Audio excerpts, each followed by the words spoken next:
It is time for another episode of the MLB Guardcast. I am Mike Vorhies. With me, as always, Bryan Shaw. Bryan, less than 28 or so hours, 29 hours, and we have real baseball. Yes, but Guardians baseball is still 2 days away. Guardians baseball is 2 days away. Thursday night at 10:10 in Seattle, Tanner Bybee versus Logan Gilbert at T-Mobile Park in Seattle. Bryan, today the Cleveland Guardians, their 26-man roster is officially announced. Any surprises? Not really, given the injuries. I mean, when we had made our initial predictions, they were when we expected. Well, Rosie told us Hunter Gaddis was probably going to start on the injured list. I don't think we knew George Valera would. So, Correct. With that being the case, we didn't have CJ Kayfus on the roster, but with Valera out, I would say CJ Kayfus was the perfect right next man up, and I'm glad he's on the team. I don't think that is a huge drop-off by any means, and we'll see what happens from there. All right, let's jump right into it. The team is going to carry not one, not two, but three catchers. Starting catcher, Bo Naylor. Backup catcher, Austin Hedges, whose hand, by the way, is fine. X-rays negative. He will be good to go. Dad bod, Austin Hedges will be ready to go for the season. And our third catcher, David Fry. I'm very excited as long as he can stay healthy. I think he's going to have a big season this year. Offensively, and even behind the plate in spring training, Bryan, he looked really good. I mean, throwing out runners, yes, he did throw a few into left field, but I think that'll happen from time to time. Even the greats make mistakes, but having him healthy, the elbow seems to not be an issue. He won't be in the outfield. We know Jim Rosenhaus told us that, and he won't even be at first base. So it'll be strictly he said some first base. Okay, so a little bit of first base, mostly first base DH catcher. Yeah. He just hasn't done it much in spring so far, probably because he didn't need to as much. And also keep in mind, Bo was not with the team for a good portion of it, so they needed Fry to be catching. Yep, absolutely. In the infield, 1 second here. I forgot to do something. No, there we go. In the infield for our Cleveland Guardians, obviously Jose Ramirez at third, Gabriel Arias at short, Brian Rocchio at second base, Kyle Manzardo, who will play first base, and DH Rhys Hoskins, who had his contract selected. I have not seen the corresponding 40-man move to add him yet, so I'm interested to see what that will be. And making the team as well, Daniel Schneemann, Mr. Utility. I like that. I like those infielders. I really do. I think that we're going to see Schneemann a lot. I have a feeling. Yeah, let's remember that Schneemann was a finalist for a Gold Glove last year for the utility role. So I liked his defense at second base. Earlier in the offseason, I think I had talked about I'd rather see Daniel Schneemann every day at second base and Rocchio at short over the current makeup of Arias and Rocchio. And then I had mentioned it to Jim Rosenhaus about, hey, shouldn't you leave Rocchio at short, Arias at second, Bazzana's going to come up at some point? And he's like, yeah, Rocchio's defense is good enough. He can make the move. But I personally, Arias has had a good spring. I'm going to give him that. But we've seen a lot of Arias over the last 3 years, and I just don't know if I believe in him. If he turns it around finally, wonderful. But just don't know if I believe in him. You know what? That's the thing. We'll have to wait and see. I'm excited about Rhys Hoskins. Yeah, he's looked really good. If he can stay healthy, I mean, he already had 10 RBIs in the spring, couple of home runs. He's going to look really good in a Guardians uniform, batting fourth or fifth or wherever vote decides to put him. I cannot wait. And if he stays healthy, I will Yeah, go out on a limb and say I that think he's this year's Mike Napoli. I mean, I think yeah. that veteran presence there, and I think he's going to be. He was desperately needed for to face versus lefties. So, I'm glad he's made the team. I'm glad he came around in the spring. There was a little bit of a slow start, but then he started hitting dingers and RBI machine. He says he's healthy. I don't know if you saw some of the interviews during the broadcast. He says he feels good. So, I think it's a great pickup. I can't believe we only got him for like $1.5 million. That's a steal. I mean, that is something to talk about too. But there was I sent you some article clippings from Terry Pluto. You did with management about the spend, and I don't want to get off on too much of a tangent of spend because we talk about that so much. But one interesting aspect of that was how much, specifically, it was a Mike Chernoff interview, how much they were lamenting the signing of Carlos Santana for the 12 or 13 million that it was, and that those at bats they felt like should have been given to CJ Kayfus instead. I agree 100%. We saw that Carlos Santana was not the Carlos Santana of old. He struggled quite a bit, and I think that they're gun shy now because of how many bad signings that they have made, and they've come back to bite them. And I'm glad that I want to see this team as is. Yes, add Rhys Hoskins. He could potentially hit you 25 to 30 home runs in a full season if he's healthy. In this lineup, I think he can. Well, however, part of it CJ Kayfus. Yeah, go ahead. Well, I was going to say part of it is that I think like signing Hoskins, it wasn't for 12 million. Like that doesn't hinder you. Right. It's $1.5 million. Same thing with Nolan Jones. They gave Nolan Jones $2 million, but that's $2 million, and he doesn't make the club. Like it's not that big a deal. If they had to cut Rhys Hoskins, or if they do mid-season, like that doesn't hinder you. Same thing with I'm blanking on his name, the catcher from a couple of years ago. Mike Zunino. Yes, thank you, Zunino. That was only $4 million. Like that wasn't that big a deal. But Josh Bell was a little more of a bigger deal. Like they had to get rid of that in a trade. And so that is it was interesting because we were discussing that with like our group, and we were discussing that, and they were like, well, of course these guys failed because you're shopping in the bargain basement. Well, but like Josh Bell wasn't a bargain basement guy.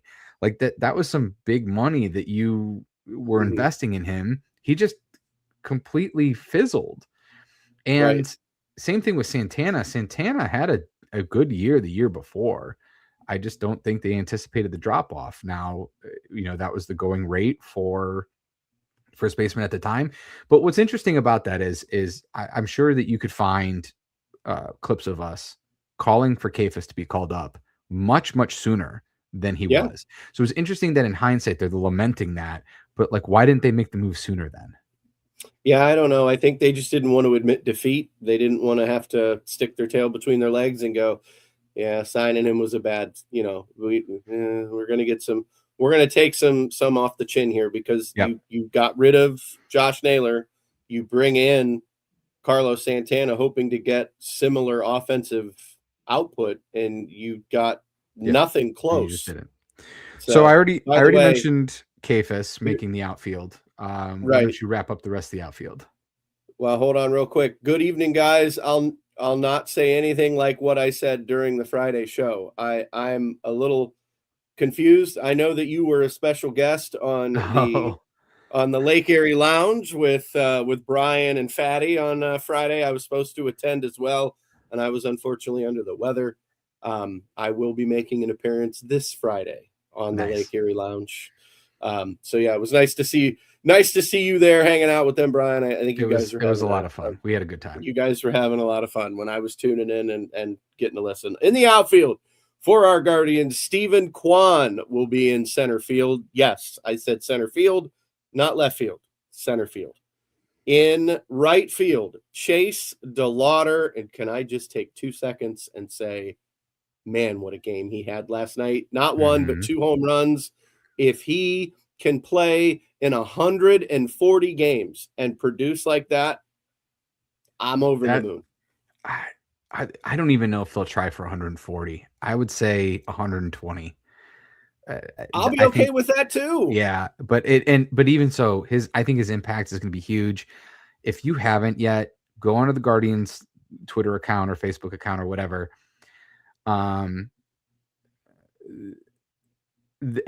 just listen to that hit. Listen to that home run. Oh, it sounded so good. And he got all of it. It looks effortless out of him, doesn't it?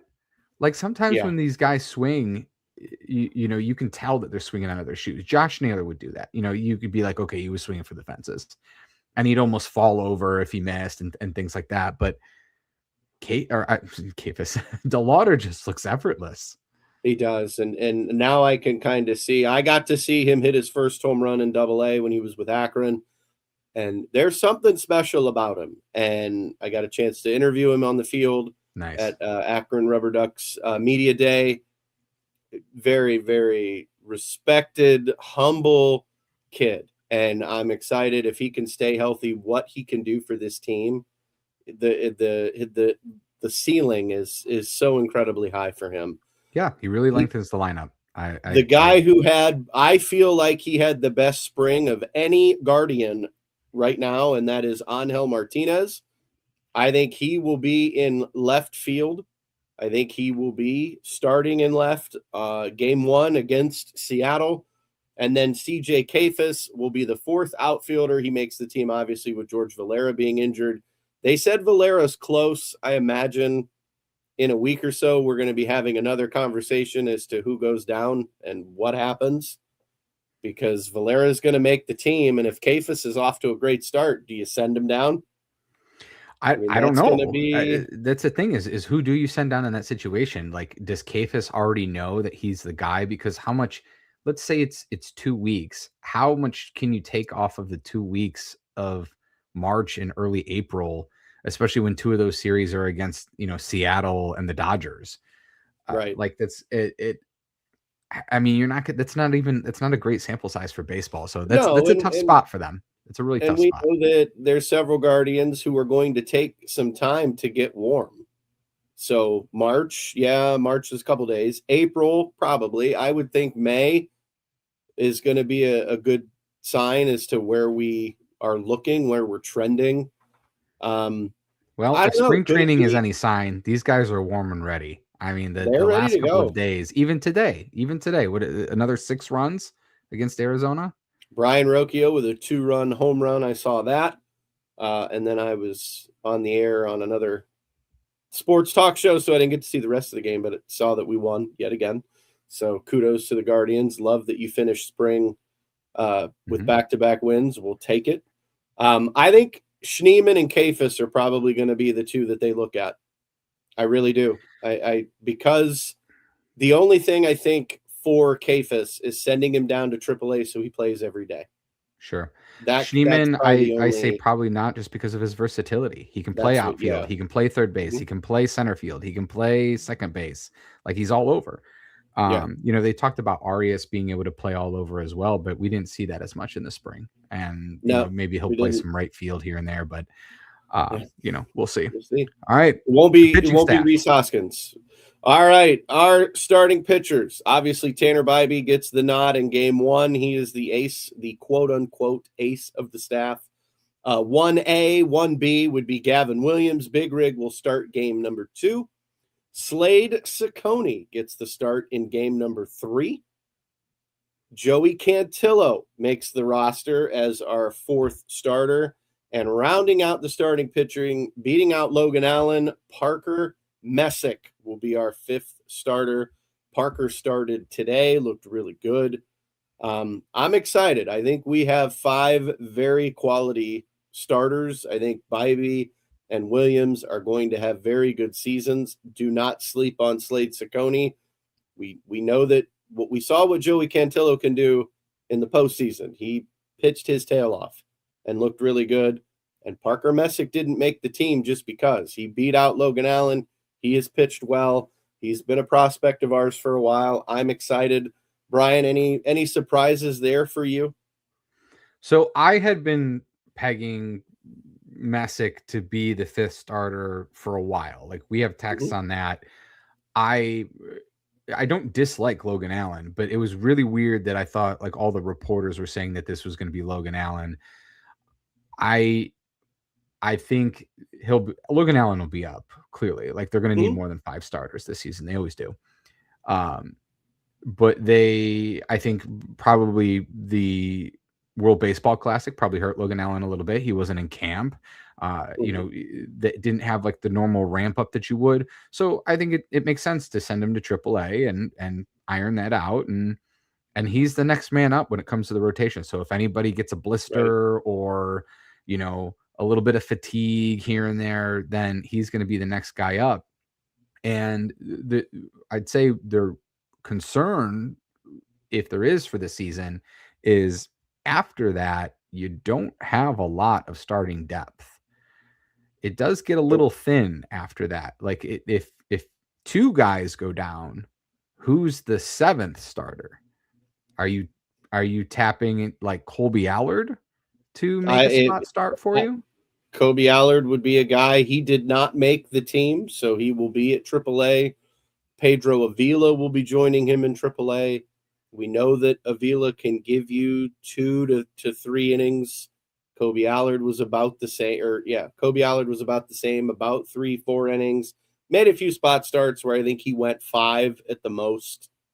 So yeah, he's an option. I mean, I have to look at the team as a whole. I haven't paid too much attention to who's in AAA as of yet. A lot of the guys, I don't know who else is in our rotation, and that's going to make me look bad. But he would be another one that would come up. I know he got rocked in spring training.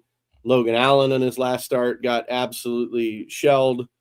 So yeah, it'll be interesting to see. I know that we've got Daniel Espino, but there's no shot of him coming up and starting not early unless there's a catastrophe in our rotation. But that's okay. I like our starting rotation. Knock on wood. I know where's the his name, Kale Stevens. We got him in the Shane Bieber deal. Is he at AA or AAA? I wonder. I think he'll be at AAA. That's right. I peg him. Yeah. So he's a guy that we could look at too at some point. I know that they're very high on him. In the bullpen, this is where I think things get interesting. Here's our bullpen. Obviously, our closer, Cade Smith.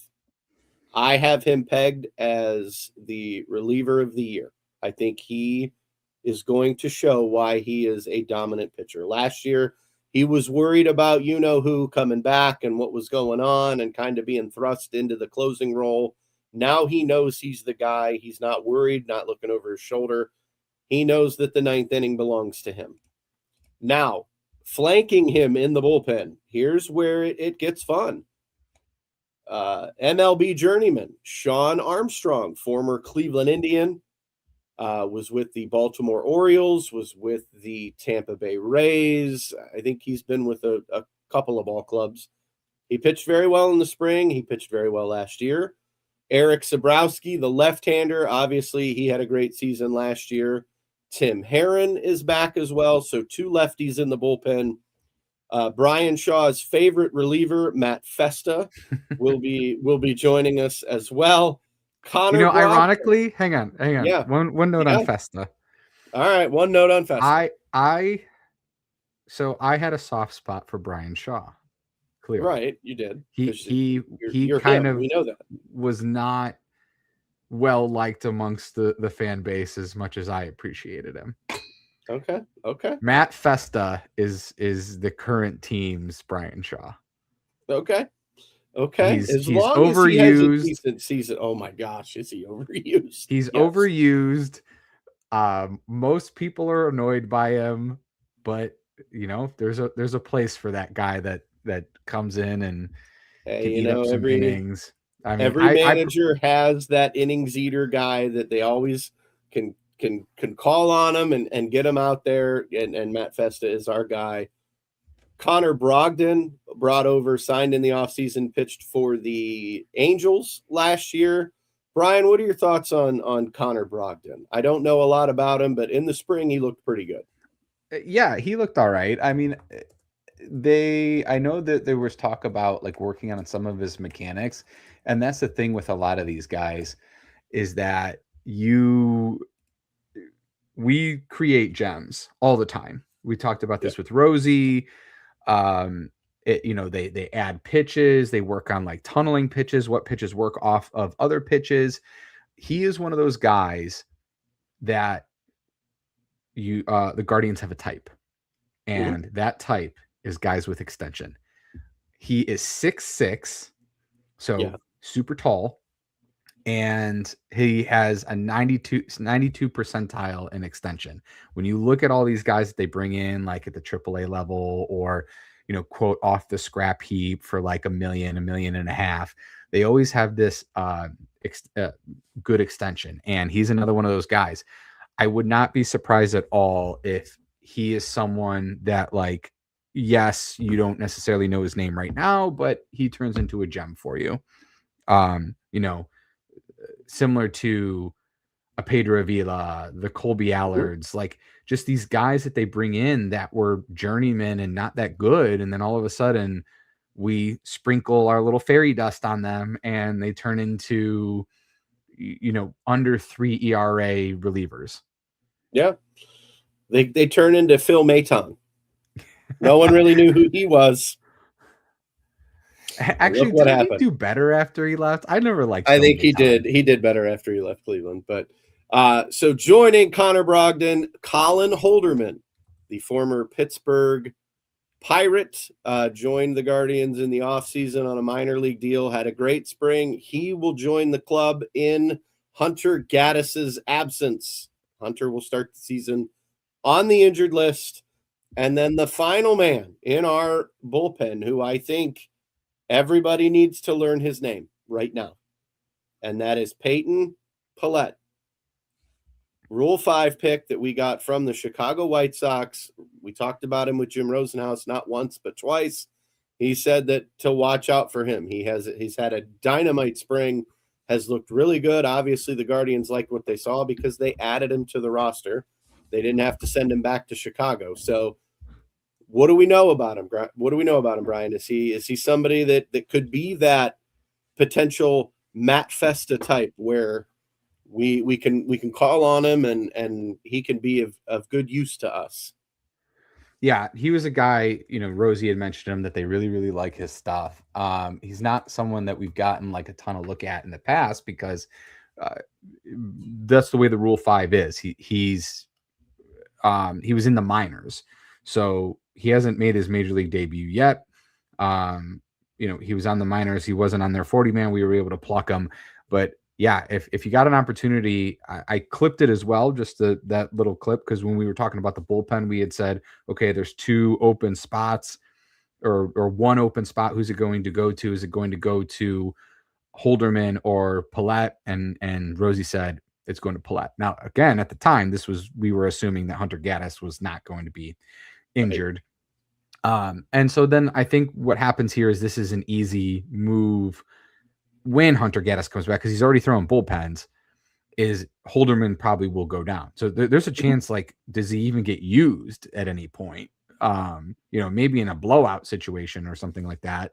But he has options, so they won't have to cut anybody. And the way the Rule 5 works is Pallette is going to have to be on the roster for the entire season. Otherwise, we got to get him back. So, right. And Rosie said that they love this guy. That it's another one where they identified something that they liked about him, and they felt like they can mold him. It's similar to Slade Ciccone trade. Slade Ciccone wasn't considered like a great prospect. He had a 6.66 ERA when we got him. And there's just things that they can identify about these guys, and they turn them into good players. So Well, this could be another one of those situations. And I'm not saying he's going to be Cade Smith, but like remember that when Cade Smith made the team out of spring 2 years ago, he was another guy that like, well, we didn't really know anything about him, and then all of a sudden he just lit the world on fire. So, just because you don't know a guy's name all the time doesn't mean that they're not going to contribute. no, absolutely, and it'll be interesting. I know that the bullpen was an area of concern. At least it was for me. We saw the overuse from last year. Cade Smith, Hunter Gaddis, Matt Festa, to name a few. Tim Herron. Like we saw these guys get used a bunch. I don't think that's going to be the issue this year. I don't. I think that our starters with Bybee and Williams and Ciccone, Cantillo, and Parker Messick, I feel like if they can give us 5 to 6 innings to start, now obviously there's going to be the one-offs that they can't get out of the fifth or I get that. I'm just hoping that we don't see where Matt Festa is pitching in 101 games or whatever it was last year with some crazy stat, how many games he pitched in. So the Guardians kind of threw a little bit of money at the bullpen. Yes, they didn't set the world on fire. They didn't go and spend $30 million on a reliever. I think Sean Armstrong got $5.5 million. Holderman, I think, is $1.5 million. Brogdon, I think, is $1.25. So again, Yeah, we're going it to was see similar money to what they gave Mhm. to like Jacob Junis. Right. And Junis had an Just amazing so season for us last year. Yeah, it'll be interesting. I know that we're gonna get into our predictions, Brian. I feel confident about this team, especially after what they did last year. I'm still kind of riding that high, down 15 and a half games to the Detroit Tigers, and we take the division. So yeah, I'm that still was a riding lot of that fun. high, and until they prove me wrong, you know me, I'm going to think very highly of these guys. A couple of things I want to point out about that. I didn't remember this until yesterday when the Arizona Diamondbacks broadcast brought it up. The Guardians had the best record in baseball after the All-Star break. I do remember hearing that statistic, and that puts a smile on And my face. and I want to point out that in the month of September, during this run, especially in September, they went from what was most of the season as a bottom 5 offensive team to up to 14th. A huge jump to go Mhm. from there, to there. So they were 14th in the league in offense. So there was like that was a big part of it. Like when you had the pitching that you had, and you finally had some offense that was starting to produce after what was a big struggle. Because remember before that, like there was what was it in July? They had lost a ton in a row and were getting shut out or one Ugh, run almost every single yeah. game, and they completely turned that around. So that I hope that kind of momentum goes into this next season, and I think is a big reason why they said we want to see more of CJ Kafis and Angel Martinez and Daniel Schneemann and Brian Rocchio and like those kinds of guys that you hope to expect to continue to build off of that September and go into the season. Yeah, I mean, obviously, you look at Kyle Manzardo added muscle this year. What, 15 pounds of muscle he added. Angel Martinez looks stronger, faster, better than he has. So uh, they've obviously tried to do what they could to improve themselves, and those are just two people. But we know that Hosey is going to be Hosey, and this offense is basically going to go where he goes. We're going to need Stephen Kwan to be at his best. He wasn't at his best last year. I don't know if it was the injury to his wrist or just him trying to press. I don't know what it was, but now he doesn't have to try as hard. Like we just need him to get on base and be that Stephen Kwan that we know he can be. And I'm very confident with this offense. I really am. Yeah, I think it looks a lot better, to be honest. I know that that's tough to say, but like let's just go through I'm going to go through an exercise with you as we lead into the prediction for Oh what we boy. expect of the Okay. season. I didn't So study. I didn't you study. don't have to study. Okay. Well, that's good. I'll give you what you need to make an Okay. educated answer. You're going to feed me. Got it. That's what I like. So we're going to start with Stephen Kwan.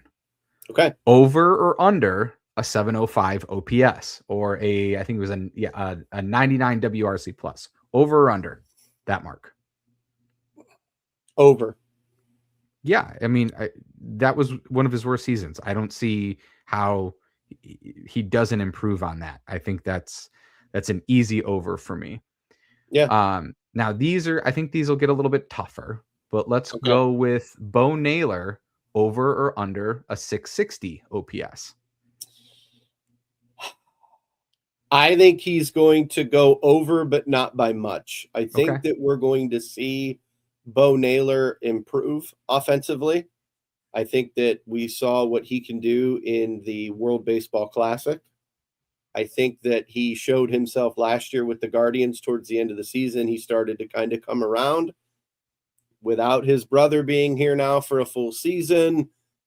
I think he'll 680, 690, I think is where he's going to be.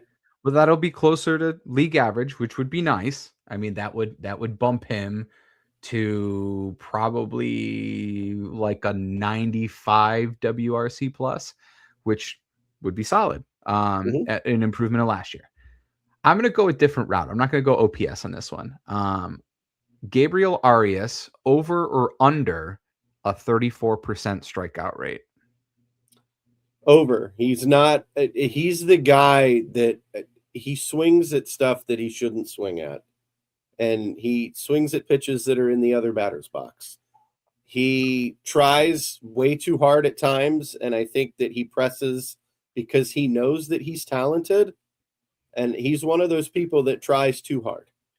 I have a feeling that number is unfortunately going to go up, but I think there's going to be other guys in the lineup that kind of bail him out. Well, let's go there. If that's the case, Arias is having a bad season, because that was a strikeout rate last year. He had a 638 OPS, not good. And if his strikeout rate goes up and is the highest on the team, which it was close last year, just behind Will Wilson and just ahead of John Kenzie Noel, he's probably off the team. Neither one is with the Guardians anymore. Yeah. He's probably off the team, and we're probably seeing Travis Bazzana. We are. That's what I was getting ready to say. If Arias struggles, the Guardians are going to pull the trigger, and they're going to move Brian Rocchio to short, and they're going to call up Travis Bazzana, and the city is going to go crazy, just like they did when the Guardians called up Francisco Lindor, and everybody was so high on him. We are very high on Bazzana. There are so many fans that are frustrated that he didn't make the opening roster. There's a reason for it, folks. He has to prove that he can stay healthy and be productive. Yes, there was a game the other day where he hit a grand slam and he hit another home run. In the World Baseball Classic, he hit a home run. We know that the talent is there. They drafted him number 1 for a reason. He'll be here. If he's not here before the All-Star break, I'll be shocked. Keep in mind, I'm going to pull up the exact number. I think he only had, no, that's not it. Yeah, 26 games in AAA last year. So you want him to have a little bit more. So right. I don't have a huge problem with Bazzana starting off in AAA. I know they want to get another look at Arias, and so be it. I mean, but I think he's the first one to go down. And whether he wouldn't go down, he'd be DFA. He's out of options. Okay. Yep, he has no options. Well, then another reason why he made the team, because he's out of options, and so they would move on from him. This is his last chance, in my opinion. All right, I'm going to bucket these two guys together just because both of their OPSs were close last year. Brian Rocchio and Angel Martinez, over or under a 630 OPS?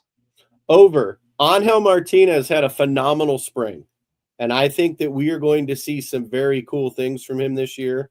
He's not going to hit 30 home runs, but he's going to get on base. Being a switch hitter, I love that he made this team. He is a utility knife and can play anywhere.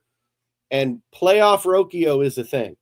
He did really well. I know that even Team Italy got Brian Rocchio to come and play in a game because they wanted to see if they could get playoff Rocchio. They didn't. It's okay. The Guardians have him. And I think that Brian knows that he's safe, knowing that if Arias struggles, it's okay. He'll slide to short and Bazana comes up or Burrito or Schneeman, whoever they slide in second is fine. I see the two of them having a better season than they had last year. Yeah, absolutely. All right, we're going to go down, slide down, because we did talk about him a little bit at catcher. David Fry, over or under a 592 OPS? Over, because he was hurt all of last season. We know he wasn't healthy. We know the elbow bothered him. He couldn't do hardly anything. He couldn't catch. He could play first base. He could DH. He could pinch hit. And that was it. You knew that he was injured. He's healthy. I think he's going to have the season he had where he was an all-star. I don't think he'll be an all-star this year, but I think he's going to have a season similar to when he was named an all-star. Yeah. I think you'll see huge improvement from him. I want to keep in mind, like, all these stats that we are mentioning are pretty bad. Like, that's why the Guardians were a bad offense. And so we don't expect all these guys to continue to be bad, other than Arias, who we mentioned. But a lot of it was pretty bad. And you know what? I will gladly eat a plate of dirt if Gabriel Arias is hitting 240 and has a slugging percentage of 680. If he's having a decent season, I will be one of the first people to admit I was wrong. Yeah, except we've been saying that to ourselves for a long time, and it just hasn't come to fruition. It's not. But like I know that this is his last chance because Travis is ready. So it's only a matter of time. Let's be clear about something. We're not rooting against Arias. We want him to be great. It's just we don't believe that he will, because we've seen it for a while. All right. I think this one's a little tougher.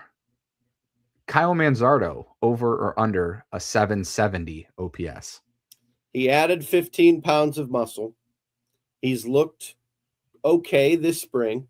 When he's made contact, it's looked really good. I think he is going to stay about the same.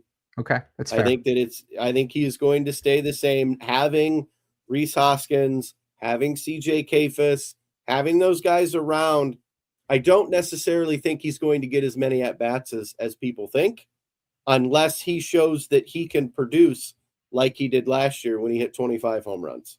Yeah. All right.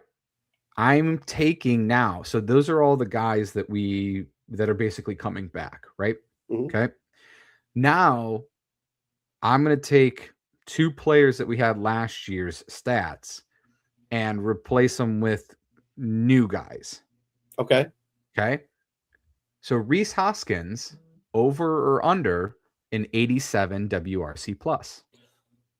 Keep in mind that 100 is average, and then so 87 is 13% below average. I think he's going to be above that. I think that as long as he stays healthy, what we've seen this spring, I think that being here in Cleveland has given him a new lease on life a little bit. The Guardians believe in him. That's why we brought him on. We selected his contract.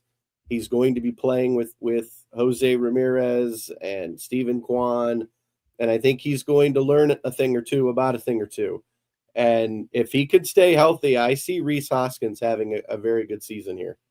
I want to point out that Rhys Hoskins has not once in his career, even during his injury seasons of the past couple of years, he was not a below average hitter.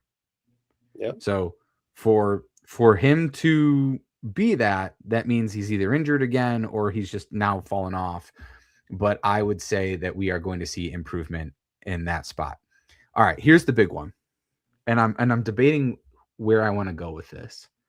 Okay. I think I'm going to go on the higher side. Okay. Actually, you know what? We'll two-tier it. We'll do it both. Okay. I like it. I like it. Chase DeLauder, over or under a 480 OPS. Oh, it's got to be over. That's got to be over. I mean, look at the spring this kid has had. If he stays healthy and he's getting regular at bats, he's going to be in the 600 and 700 category. Okay. So then over or under a 626 OPS for Chase DeLauder. I think 626 is pretty good for him based on if he can No. stay healthy. You think it'll be higher? I Chase DeLauder better be in the upper 70s or low 800s. Okay. Like 715 is average. Okay. Chase DeLauder is going to. I'm going to tread lightly with him because I want him to be healthy. And like we talked about a little bit earlier, you had said about 120 games is kind of what you guess he'll play as long as he's healthy. I hope so. Yes. I hope so as well. Do I think he will? I don't know. That's why I'm going to give him an incomplete here because I've got to see him play regularly. I want to see him stay healthy. Ask me this again at the end, about mid-April, and I'll be able to answer the question. Yeah, but his OPS, his on base plus slugging, is going to be irrelevant to his playing time, and if he's injured, I feel like the guy could. Spring OPS? Do we know? It was high. It was over 1,000. I can look it up sure. real quick. Well, if it was over 1,000, then I'm okay with that. By the way, the Guardians win today 10-5 over the Arizona Diamondbacks. All right. That game just went final. Yeah. That game just went final a little bit ago. I'll give him 770. That'll be my final answer for Chase. Now, great. Actually, it's a perfect answer because that is pretty much spot on with what Manzardo had last year. And now we do expect other players to be better, but a 770 OPS would have been second on this team last year. And I want to point out, so we had mentioned all these guys that we expect to be better, so on and so forth. The Rhys Hoskins replaces Santana in that equation that I brought up in the over-unders. Chase DeLauder replaces John Kenzie Noel and Jonathan Rodriguez. I wouldn't have to. Equation. He's not going to have to do much to pass those two. But that's what I mean in terms of like where this offense is improving and where we're going to see improvement. We pretty much said we think almost every player on the offense is going to have a better season than they did last year. And then the two main replacements, because we didn't see DeLauder into the playoffs, so having him for the full season, he's essentially a replacement. And then Rhys Hoskins, we expect it to be better than Santana. So I do expect the offense to just be a lot better overall this year, and that's why we are excited because we've been seeing DeLauder. I want to move on to the pitching staff now because we're going to continue this little exercise. Tanner Bybee, over or under a 4.24 ERA? It's got to be better. There were some rough starts for Tanner Bybee. Yeah. I think I see him around a 380 to a 390 earn run average this year. Okay. That's kind of where I have him pegged. I think, will he finish the season as our number one starter? I don't believe so. I think he'll be our number two starter by the time the season's over. So we'll move on. We'll move on to another guy. I'm not going to go with ERA here because Gavin Williams had a 3 ERA last year, which was very good. But Gavin Williams, over or under 12 wins? I got to put him over. Gavin Williams is my dark horse for the American League Cy Young Award. I am expecting him to have a much better season than he had last year. And last year's season was great. I think he's going to have more strikeouts. I think he's going to have more wins. I think he's going to walk less people than he did last year. I think his command is going to be better.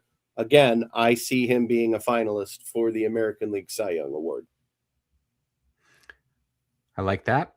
All right. We'll move on to probably who the fella that your third starter will be.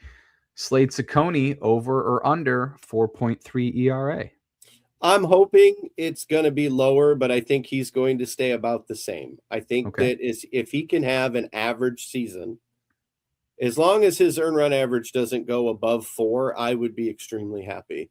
Give me 10-ish wins, 10 to 12 wins, and I would be over the moon for Slade Ciccone. Yeah. And so average was last year was like I think just at about 4 ERA. Okay. Like probably about a 4.1 was average last year. So if I he's, would a take that. couple of ticks lower, you're saying you're good with that. Okay. Yep. All right, I'm gonna go again a different route here. We're gonna go Joey Cantillo over or under 120 innings. Do you want his last year's mark? Yeah. How many innings did he pitch last year? He pitched 95 innings last year. He's going over then. He's going to go over because he's looked really, really good. I know that the Guardians used him a lot in different roles last year out of the bullpen. He was a long reliever. He started. I think he will get to about 100. I'm going to peg him for about 130 innings. Okay. And that's a tough ask. So we won't go there either. What do I want to do here? Ooh, all right. I got a good one. Parker Messick. Okay. Over or under a 1.3 whip? 1.3 whip would be phenomenal. I'd be okay with that. I will tell you that Bybee and Williams were both at 1.2. Luis Ortiz was a 1.3. Logan Allen was a 1.3. I think Messick then could be a 1.3. I really do. I think I would like him to be better than a 1.3, but I will my fifth starter, a 1.3 whip. I'm totally okay with that. All right. Cade Smith, over or under 40 saves? Cade Smith, like I said earlier, is going to be my reliever of the year. I see him with about 50 saves. I just do. There's something about Cade Smith that I really, really like. If Hunter Gaddis is healthy and he's in front of Cade Smith, I love the back end of our bullpen. I really do. Cade Smith, about 50 saves for him this year. Okay. Tim Herron, who had a really good year 2 seasons ago. He was part of that very strong bullpen. Over or under a 4.8 ERA, which is what he had last year. It's got to be lower. It's got to be lower than a 4.8. He is somebody that the Guardians are going to depend on, one of 2 left-handed relievers out of that pen.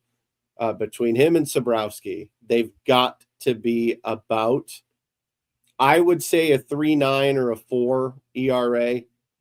I'm not asking for Herron to go out and pitch like a 1 or 1.5 or even a 2. I'll take those all day long, but I'm realistic. I will say the ERA for relievers, Herron was the worst at a 4.8. Colby Allard had 2.6. He won't be. What was Sobrowski last year? 1.8. Okay. Tim Herron's going to give us a 3.1. There you go. That's what I'm going to call right now.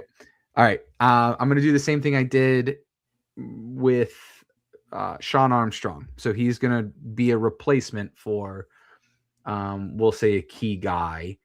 Okay. Well, somebody who we thought was going to be a key guy. I'll say that. Sean Armstrong, over or under a 4.7 ERA? Lower. He's going to be about a 4.2. I think Sean is going to be a very good addition to this bullpen. I think I will compare him to what Jacob Junis did for us last year. Okay. I don't think that Junis was a 2.9, by the way. Junis was a 2.9. He had a phenomenal season, but again, I'm realistic. I think Sean Armstrong could have a pretty good season in this bullpen as long as he is not overused. Mm-hmm. So the ERA I was comparing him to was Paul Sewald's. Paul Sewald had a 4.7, and I'd say he's somewhere in between because he's the replacement wise. So I mean, we have a little more turnover for the bullpen here, so it's tough to say like, okay, well, who do you compare like a Connor Brogdon to or a Peyton Pallette to, like so.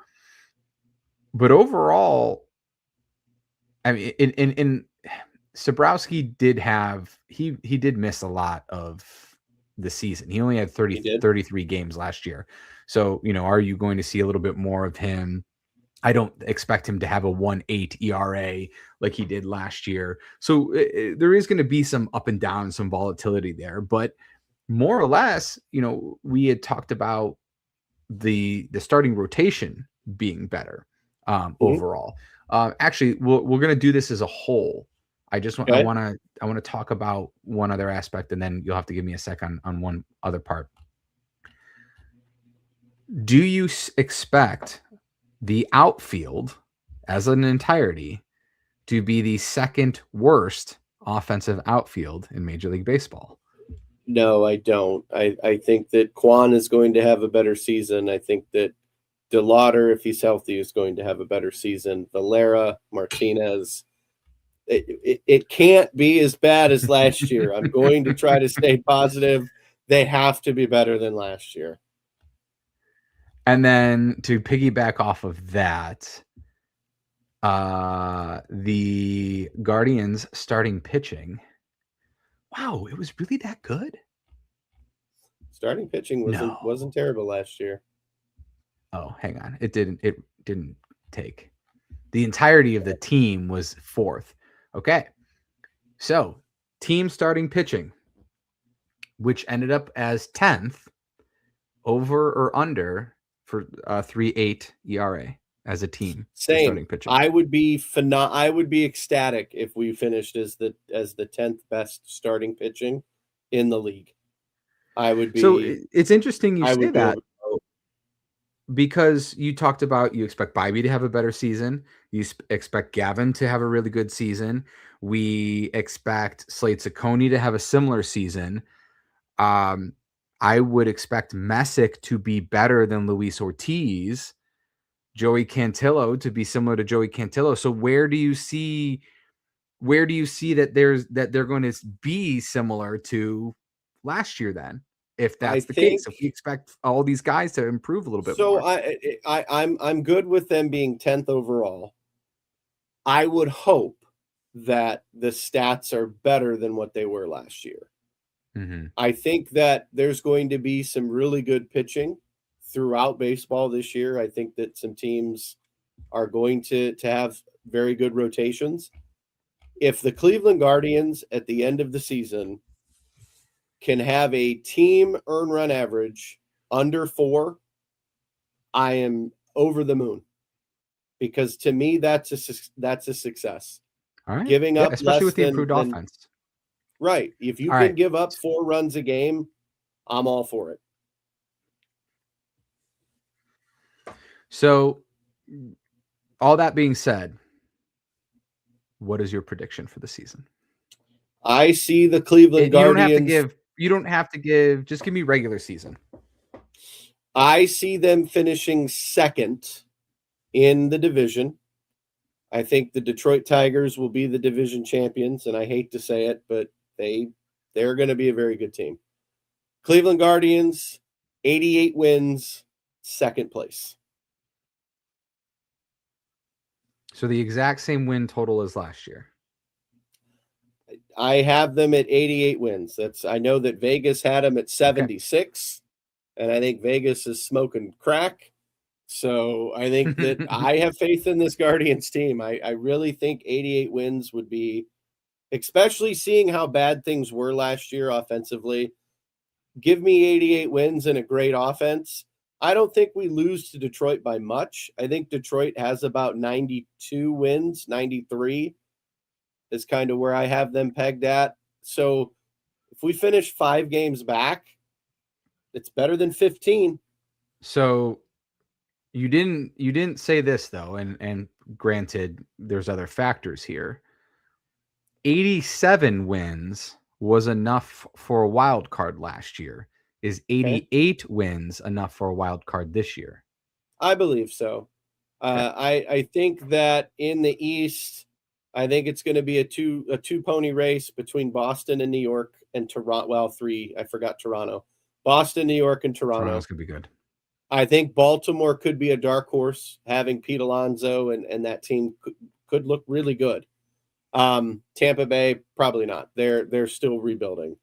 In the West, it's going to be Seattle. Houston's going to try to make a run, but I just don't think they have enough.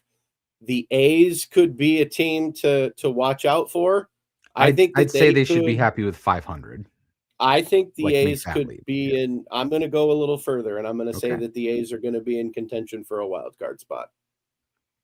So, all right, my prediction is similar. I'm doing this. I'm making the same prediction I did last year and the year before, and it's worked out so far. So I'm going to keep doing it. I think Detroit is going to win the division. I predicted the last 2 years. I think the Guardians are going to finish second. I think they'll be a wild card. However, I think both teams are going to have better records. I don't think 88 wins the division this year. I have Detroit more at like 96 wins. And I think Cleveland will be a little bit better at around 92 wins. Oh, wow. Okay. I like it. Hey, we're in the playoffs. That's where you're putting us. And I want another run. Let's make this 2016 all over again. I'm all for it. It was 10 years ago when the Guardians made the World Series. I think it is.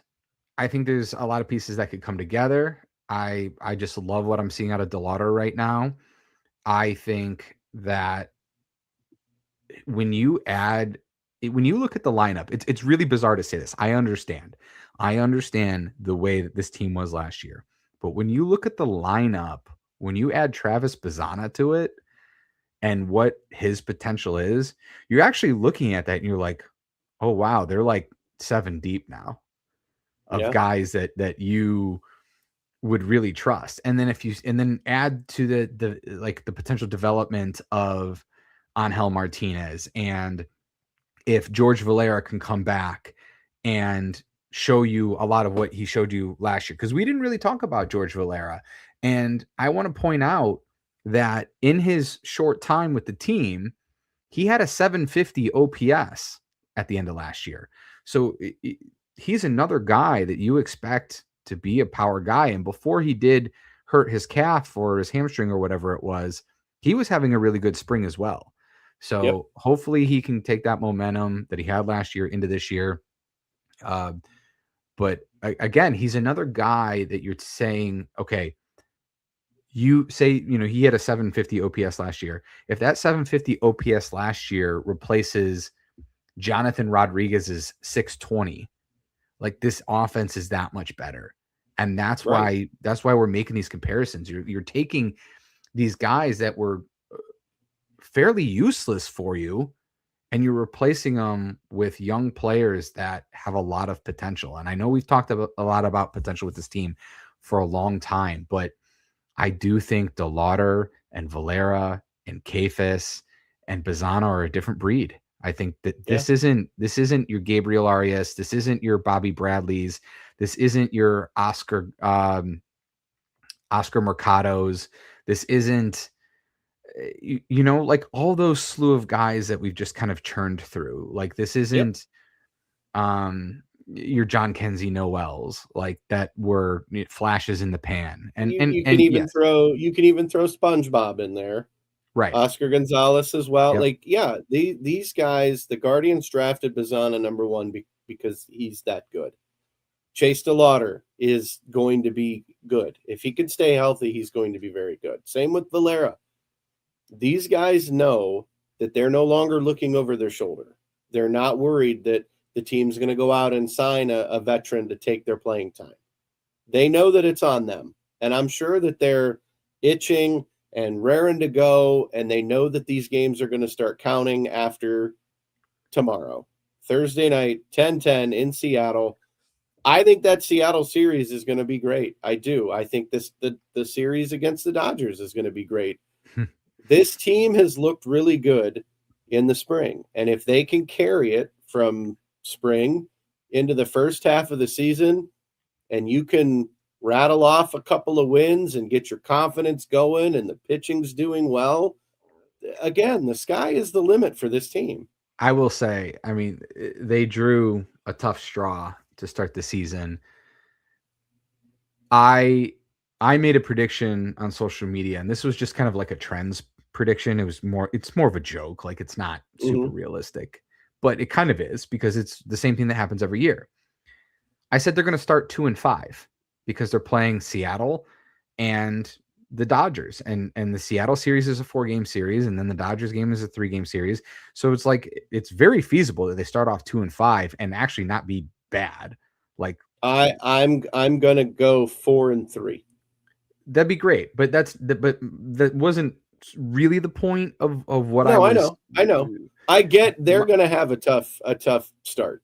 But what I'm saying is, what happens is, and what happens every year is they start off slow, they start off poor. Like remember last year the Padres series and how bad that was, and that was like the second series of the year. So same thing. Yeah, it was. Their defense was atrocious. They're kicking the ball around the field. It was awful. Social media is gonna go nuts. We're gonna see all the Dolan's cheap memes, and you didn't do anything in the off season. The casual baseball watchers are going to ignore them until the Cavs are done in their playoff run. The radio guys are only going to talk about them on the home opener, the one day of the year that they talk about them. They're going to trash the team and trash the Dolans if they start off 2-5 before the home opener. And then the season's going to play out and all of that is going to happen and they're going to be in the playoffs. Like that's how it goes every year. I couldn't agree more. It's going to be fun. Home opener is Friday, April 3rd against the Cubbies. It is going to be a fun one. I know that you're there. I know that you will be there with bells on at the corner of Carnegie and Ontario. You'll probably send me a photo of you hanging out with Rosie and Tom Hamilton in the booth. Oh yeah, on I wish. Day. Oh man, hey, I think if we message Rosie and say that we're coming, I wonder if they'd roll out the red carpet. One game for us. I wonder. There's no way. There's no way they would let us up in there. There's no way. And then I don't. Come down to us, and we can get a picture with him, and it would be great. I don't blame him, but I just hope it's sunny because I'm in right field. I just hope that the sun is out. It's an afternoon game. It's at like you said, it's 4:00 game.